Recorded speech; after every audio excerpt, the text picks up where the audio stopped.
Bom dia, meu nome é Hamilton Raposo, eu sou médico psiquiatra e preceptor da residência de psiquiatria do Hospital Nina Rodrigues, da Secretaria de Estado da Saúde do Maranhão. Nós vamos fazer um vídeo, começar a fazer uma série de vídeos sobre psicopatologia, abordando sempre a temática da psicopatologia forense.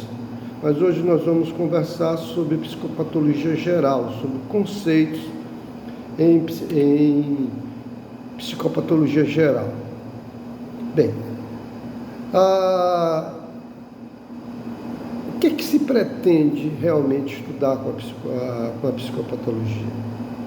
Qual o sentido de se estudar a psicopatologia dentro do contexto da psiquiatria, dentro do contexto da saúde mental?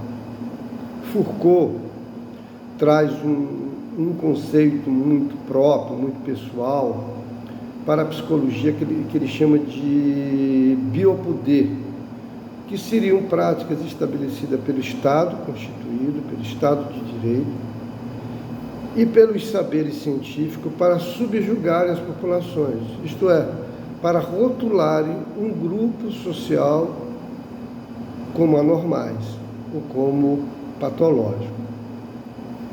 Compreender as especificidades semiológicas dos transtornos mentais e seus efeitos sobre concepções de normalidade, anormalidade e patológico. Seria mais ou menos o sentido de se estudar a psicopatologia, seria esse, de se compreender essas especificidades semiológicas dos transtornos mentais e sobre os seus efeitos sobre as concepções de normalidade, anormalidade e patológico. O que significa psicopatologia? Qual esse sentido dessa palavra? O conceito de pathos, uma palavra grega que tem vários significados: paixão, a afecção, excesso, ser afetado por algo, ser ultrapassado ou ser marcado. Então, pathos tem um significado de patologia, tem um significado de paixão e tem um significado de excesso, de algo traumático ou algo improvável de se lidar. Estrategicamente, no sentido acadêmico, a psicopatologia ela deve ser estudada no sentido da semiologia, da nosografia e da nosologia. Ela é estudada no sentido de compreensão do sentido psíquico para a formulação diagnóstica e uma planificação terapêutica. Estrategicamente, é esse o sentido acadêmico da psicopatologia. Ser estudada nesse sentido de compreender o sofrimento psíquico, formular um diagnóstico e fazer uma planificação terapêutica. Então, o que seria esse conceito de semiologia? Semiologia seria o exame do paciente, observando os sinais e sintomas para que se chegue a um diagnóstico. Então, seria a observação, seria aquilo que os clássicos psicopatologistas faziam de observar, Tá? O conceito de nosografia seria o ordenamento das enfermidades através de aspecto meramente descritivo. Então, ordenar as enfermidades mentais através das suas descrições semiológicas. E o conceito de nosologia, que é uma palavra também de origem grega, que significa nosos, doença, logos, estudo, portanto, é a parte dos saberes da saúde que trata das enfermidades e as classifica de acordo com seus mecanismos de ação, de acordo com sua etiopatogenia. Qual o mecanismo para se encontrar os aspectos semiológicos, a nosografia e a nosologia? É a anamnese. É através de uma anamnese, que é uma outra palavra da língua grega, que significa lembrança, reminiscência, perda do esquecimento, é a história do paciente. Então, essa é a história do paciente, que tem por objetivo o estabelecimento de um diagnóstico. Para que se chegue, para que se encontre a semiologia, a nosografia, a nosologia dentro desse conceito de psicopatologia, é através exclusivamente de uma anamnese. A anamnese, na anamnese se costuma sempre procurar, além do diagnóstico, a causa do sofrimento, o que levou aquela pessoa a ter uma doença. A isso se chama de etiologia. Então, a anamnese, além de se procurar o diagnóstico, se procura também a causa daquele sofrimento psíquico. Os conceitos utilizados na psicopatologia, a gente pode chamar assim de palco, de um teatro psicopatológico. E a gente tem vários conceitos pequenos, não é apenas, são conceitos meramente, vamos dizer, acadêmicos. Primeiro seria a vivência psicológica. A vivência psicológica é uma espécie de cenário, de palco, nos quais os sintomas podem emergir ou se manifestar. Então, a vivência, ela é um cenário onde os sintomas eles vão se manifestar. Os sintomas emergentes são as alucinações, são os delírios, as alterações da linguagem, as alterações do humor, as alterações do afeto, as alterações da vontade, dos instintos, da orientação, da memória. São os verdadeiros atores, ou pano de fundo dessas vivências. A vivência é o cenário e os atores são os sintomas. Conceitos também utilizado dentro da psicopatologia, que a gente costuma utilizar, seriam os quadros crônicos e os quadros agudos. Os quadros crônicos são aquelas situações que não são resolvidas em um tempo muito curto, definido usualmente em torno de 3 meses.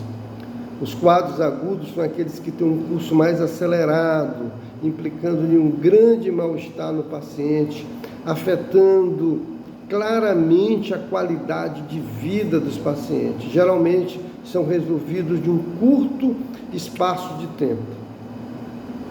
Nos quadros crônicos, a gente estuda processo, que é a transformação, processo da transformação lenta e insidiosa da personalidade de uma pessoa decorrente de uma manifestação psíquica, né? E que se mostra geralmente incompreensível para o paciente ou para o outro. O exemplo é a esquizofrenia. Então, o processo é uma transformação lenta, insidiosa da personalidade, que ela vai se transformando. O desenvolvimento se refere à evolução de uma patologia que é psiquicamente compreensível pelo sujeito ou pelo outro. A manutenção de uma conexão lógica, no sentido ao longo da vida. Envolve reorganização e transformação progressiva de um comportamento. Por exemplo, a depressão é um, a ansiedade é outro, a fobia é outro. Então, o desenvolvimento se refere a isso, a evolução de uma patologia que é psiquicamente compreensível. E há uma conexão no sentido lógico ao longo da vida.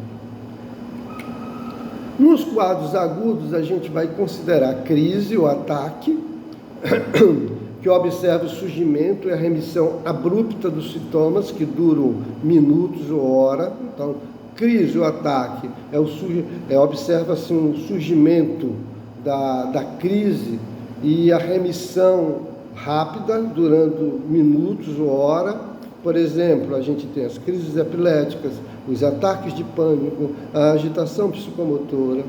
Isso são crises. O episódio é uma crise que já dura dias ou semanas. Por exemplo, o delírio, a depressão, os episódios maníacos ou maniformes, isso já são episódios. É uma crise que já dura dias ou semanas. A crise, o ataque, ela dura minutos ou horas. A reação vivencial é um outro conceito da psicologia dos quadros agudos.